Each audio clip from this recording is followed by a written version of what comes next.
o nosso boa noite a todos os irmãos aqui presentes. Sejam muito bem-vindos e acolhidos nesta noite, quando nós nos propusemos a estudar mais uma vez, dar continuidade ao estudo do Livro dos Espíritos, enfatizando que o Livro dos Espíritos não é um livro somente para aqueles que estudam a doutrina espírita. É um livro dos espíritos. Os espíritos somos todos nós, de todas as religiões. Por isso ele é um livro universal que pode servir a cada um que assim o desejar para as suas explicações a respeito do nosso mundo, a respeito do mundo dos espíritos.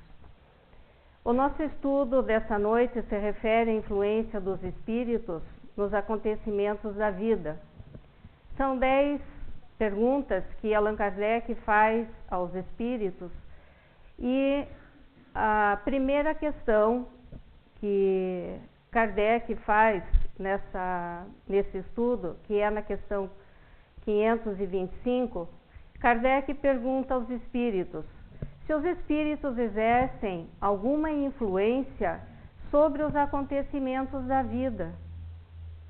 Então, antes de nós passarmos para essa resposta que os espíritos deram a Kardec, nós temos que entender o significado da palavra influência. O que nós entendemos por influenciar alguém ou alguma coisa? Está correndo o relógio. Então, a palavra influenciar significa nós termos o poder sobre alguém ou sobre alguma coisa, nós temos um predomínio, nós temos uma ação refletida sobre alguma pessoa e que de alguma forma nós estamos envolvendo essa pessoa ou essas coisas ou esses acontecimentos.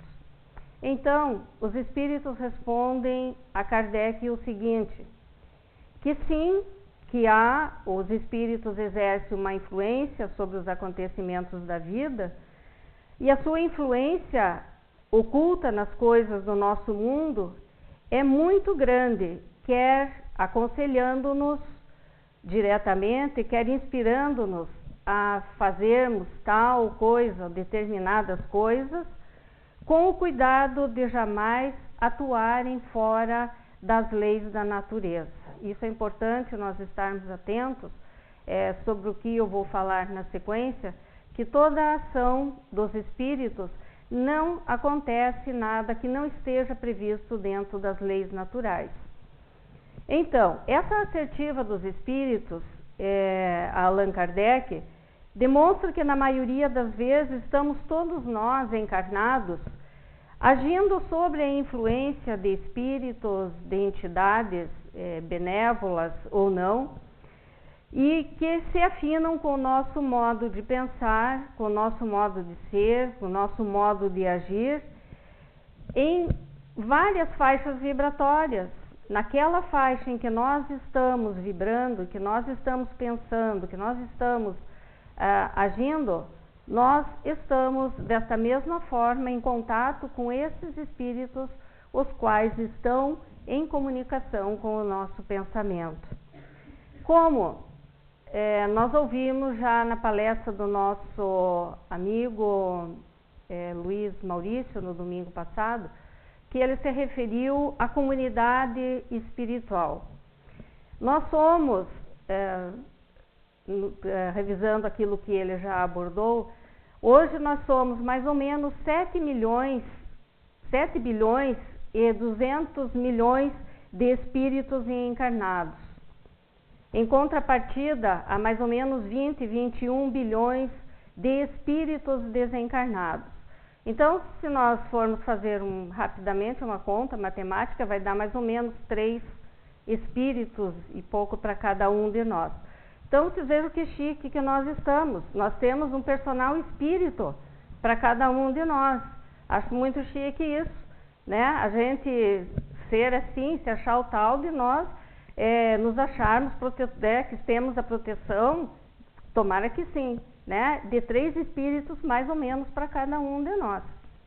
Mas essa frequência desses espíritos, esses personagens, vai depender da frequência pela qual nós estamos vibrando e atraindo esses espíritos.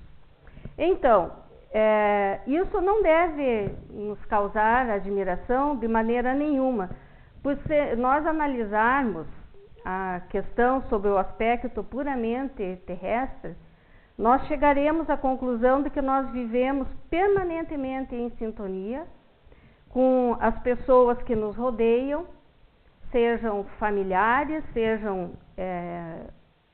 outras pessoas que recebem as nossas influenciações também, e que exteriorizam os exemplos que nos são dados, e também que nós acabamos influenciando com a nossa personalidade e os nossos pontos de vista, que muitas vezes são também fervorosos, né? Nós queremos impor a nossa vontade, o nosso pensamento, a nossa maneira de ser sobre as outras pessoas. E quando acontece de nós não conseguirmos exercer a influência sobre alguém do nosso convívio e que nós desejamos que haja de alguma forma sobre a nossa vontade pessoal, sobre a nossa maneira de ver, sobre o nosso prisma para aquele fato em que nós nos reportamos, via de regra nós tentamos de todas as maneiras, de todas as formas, convencer a pessoa para que ela haja conforme a nossa vontade. E a gente vê mesmo dentro da nossa casa, as crianças, quando querem alguma coisa, batem o pé, birram, se jogam no chão, se atiram, fazem as maiores coisas assim, inimagináveis para chamar a atenção dos pais. E nós também, na nossa fase adulta, nós não fugimos ainda muito desse lado nosso da infância.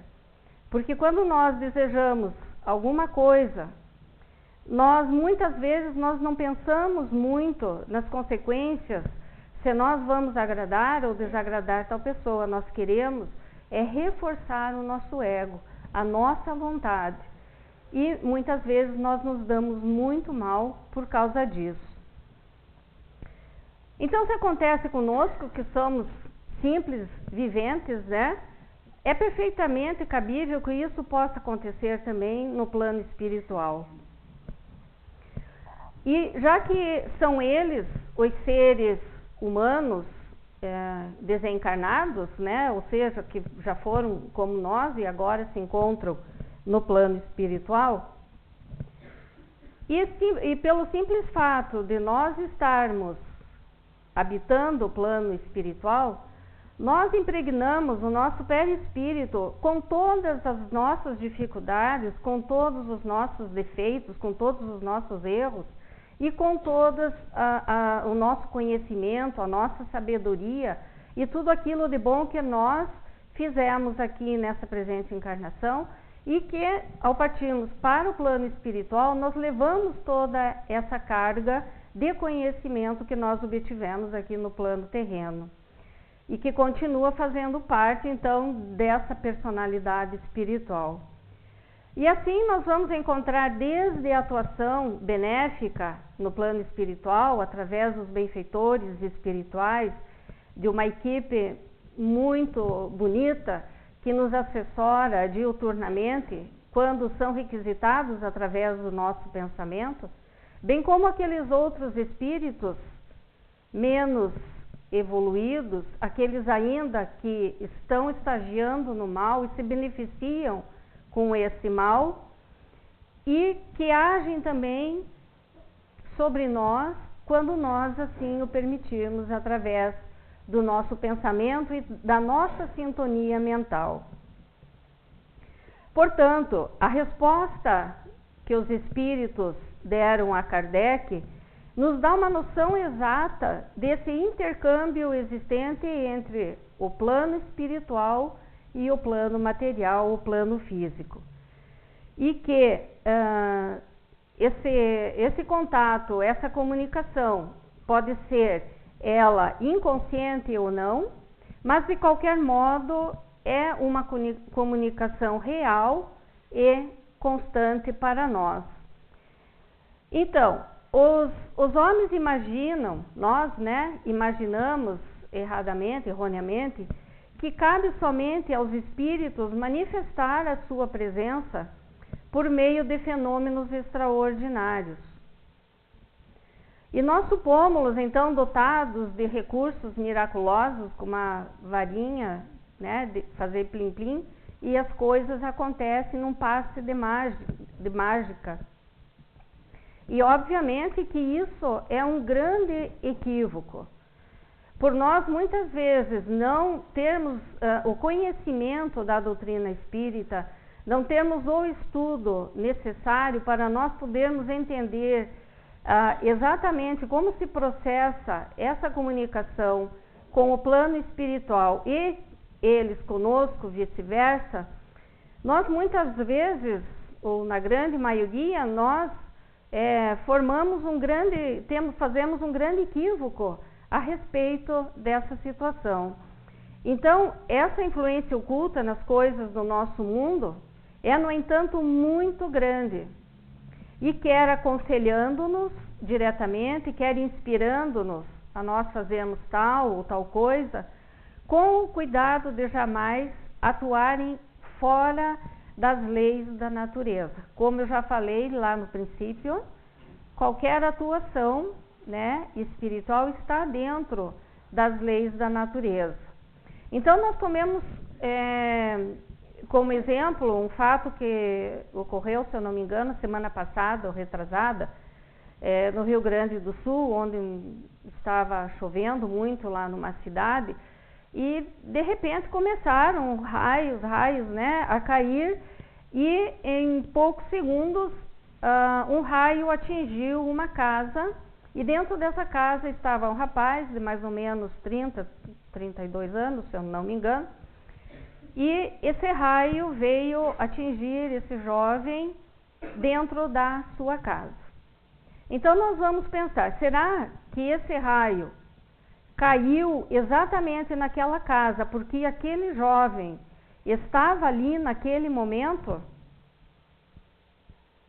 Então, não foi direcionado para o jovem por se achar dentro da casa e sobre a qual cairia o raio. O que aconteceu foi um fato natural, um fato da natureza, e que por uma circunstância, por um cumprimento das leis, da lei das probabilidades, que acontece uma em 1.000 e 1 milhão, aquele jovem estava ali naquele momento que recebeu aquela carga, aquela descarga daquele raio, vindo a sofrer uma série de ferimentos, encaminhado para o hospital. Graças a Deus, ele conseguiu superar e não houve óbito.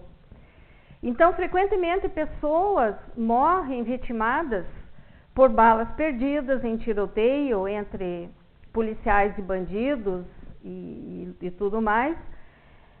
Então, tem uma pergunta interessante. Será que pode ser aplicada aqui o maktub da tradição oriental? Ou seja, quando acontecem esses fatos, será que estava escrito, como a gente costumamente, né, costuma dizer, não, mas estava escrito, aconteceu porque estava escrito.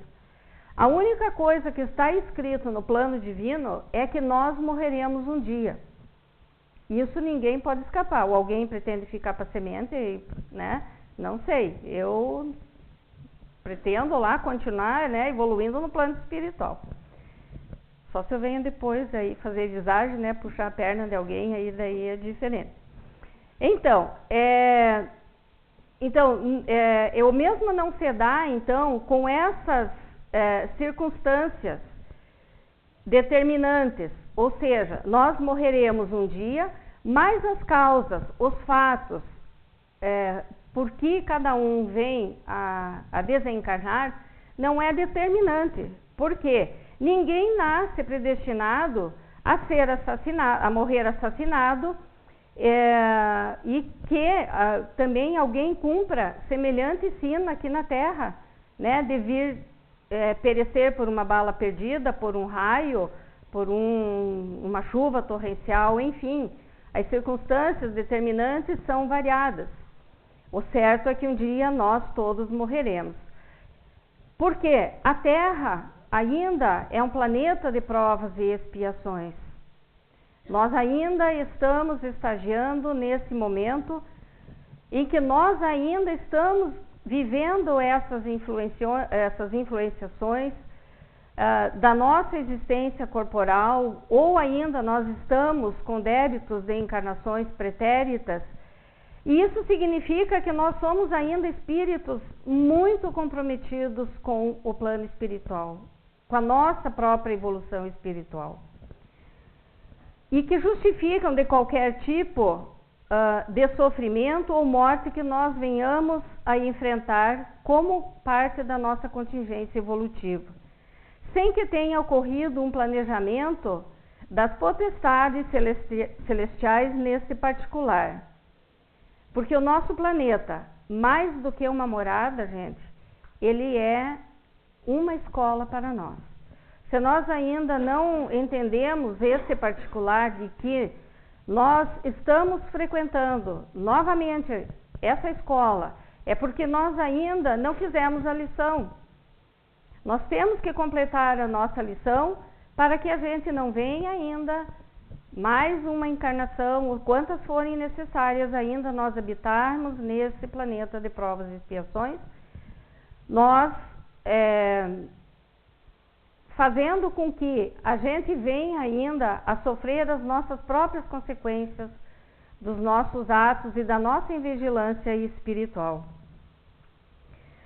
Richard Simonetti, no livro A Força das Ideias, esse autor é um autor muito interessante da gente ler, ele tem um vocabulário muito fácil, muito acessível para nós podermos entender essas e outras tantas questões que ele aborda nesse livro, A Força das Ideias.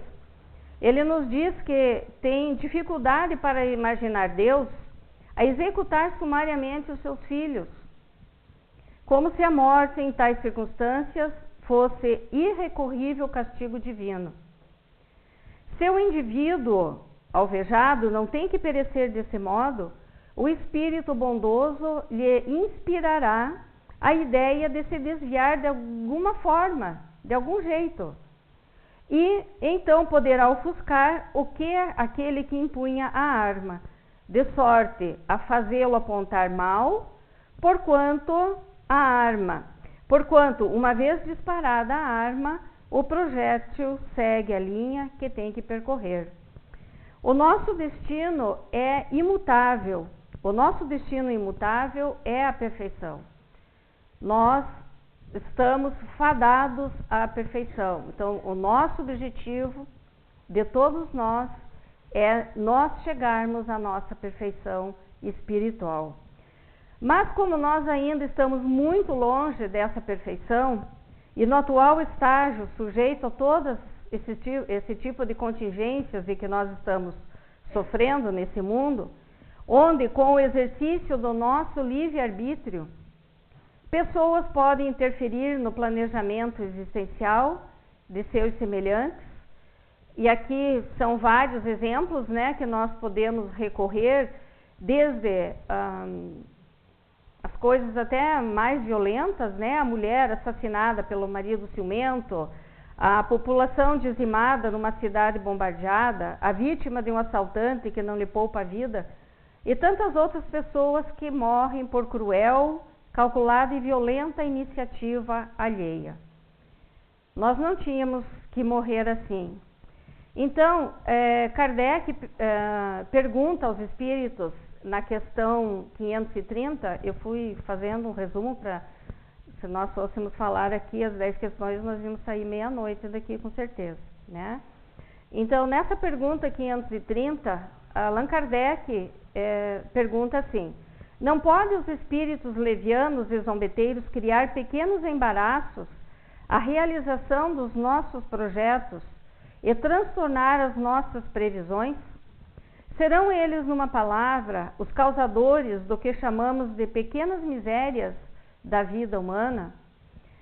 É uma coisa assim bem curiosa e interessante, e a nossa amiga Eliane muito bem falou na sua prece, né, que nós precisamos, nesse momento em que nós vivemos, desviar o nosso pensamento de tudo isso que nós estamos passando, que nós estamos sofrendo no Brasil nesse momento, para que nós possamos fortalecer o nosso espírito e dessa forma ajudar a toda a nossa nação brasileira. Então, nós nos vemos muitas vezes vítimas das coisas corriqueiras da vida. Então, por isso Kardec pergunta se nós somos influenciáveis muitas vezes por espíritos zombeteiros, que faz com que nós possamos chamar de misérias da vida, né? Coisas bem difíceis de nós enfrentarmos no nosso dia a dia. Então, ele diz que os espíritos impuros, muitas vezes incapazes de perdoar o mal que eles tenham feito, podem mesmo, após a sua desencarnação, desejar vingar-se. Então, tomando, por exemplo, o que nós estamos vivendo, né, hoje, essa corrupção desenfreada, que a gente até perde o rumo das coisas, mas que nós estamos vendo que está acontecendo esse fato desagradável, talvez por influenciação de espíritos zombeteiros, pode sim, que estão se vingando, né? Mas, por outro lado, nós temos que ver essa asepsia espiritual que está sendo feita nesse momento no nosso Brasil. E com a probabilidade de nós daqui para frente, nós avançarmos espiritualmente, sanando todos esses débitos, sanando toda essa sujeira que nós estamos vendo nesse momento, se transformar num mundo mais glorioso, um mundo onde vai haver a paz, com certeza, e para todos nós. Então, é necessário que venha o mal, sim, para que em seguida possa vir o bem em muito mais força, com muito mais energia, e que nós possamos também, como espíritos em evolução, acompanhar essa evolução do nosso Brasil que nós tanto amamos, e como já foi proposto pela espiritualidade, que ele possa vir se tornar Brasil, o coração do mundo e a pátria do Evangelho, mas vai precisar de todos nós aqui unidos, dos nossos pensamentos fortalecidos, que nós possamos vibrar positivamente em favor de todos os brasileiros, para que nós possamos sair dessa crise em que nós hoje nos encontramos e vamos conseguir sair, graças a Deus. Então é preciso, porém, ter em conta que a maioria dos males que acontecem depende de nós mesmos evitá-los, ou quando menos tentar atenuar essa mazela, esse sofrimento, esses pensamentos negativos, porque Deus nos concedeu a inteligência. Nós somos dotados de inteligência para nós fazermos valer esse dom maravilhoso que Deus nos deu, nos permitindo nós estarmos em vibração positiva constantemente, pensando no plano espiritual, pensando nesses espíritos que podem nos ajudar a evoluir. E Kardec nos diz no livro A Gênese que os acontecimentos que tocam os interesses gerais da humanidade são regulados pela providência divina. Quando uma coisa está nos desígnios de Deus, ela se cumpre, seja por um meio ou seja por outro. Não há uma missão fatal, meus irmãos. Os detalhes e o modo da sua execução estão sempre subordinados às circunstâncias e ao livre-arbítrio dos homens. Os caminhos e os meios podem ser eventuais e podem ser também evitados. Para que um espírito seja bom ou mau, que influencie alguém e que assim interfira nos acontecimentos da vida, é preciso que haja a sintonia entre ele e a pessoa avisada. Cada alma, assevera o espírito de Emmanuel, que vive no clima espiritual que elegeu. Mas graças a Deus nós temos dentro dessa doutrina maravilhosa que é o Espiritismo, uma terapia para nós podermos ajudar a sanear o planeta e assim saneando o nosso próprio pensamento, que é a nossa reeducação mental, a nossa reforma íntima através do bem, através das nossas boas ações, deixando de lado a preguiça e a ociosidade, que é um grande entrave para o progresso espiritual. A vigilância do orai e vigiai, o trabalho no bem, a mente em sintonia com os bons espíritos, a prece, que é essa vibração energética, que é esse poder que Deus colocou para que nós pudéssemos fazer o uso dela, através de louvar essa força cósmica universal, que é Deus, de nós podermos fazer um pedido. Saber pedir é uma grande arte, nós fazermos uma solicitação a esse Pai Todo-Poderoso, Criador, e essa confiança absoluta e o reconhecimento de nós sermos atendidos dentro das nossas possibilidades, dentro do nosso livre-arbítrio, dentro do nosso caminhar espiritual. E assim, meus irmãos, seguindo as palavras de Jesus, que nos diz: o nosso tesouro estará sempre onde nós colocarmos o nosso coração. Muita paz a todos e que Jesus nos abençoe.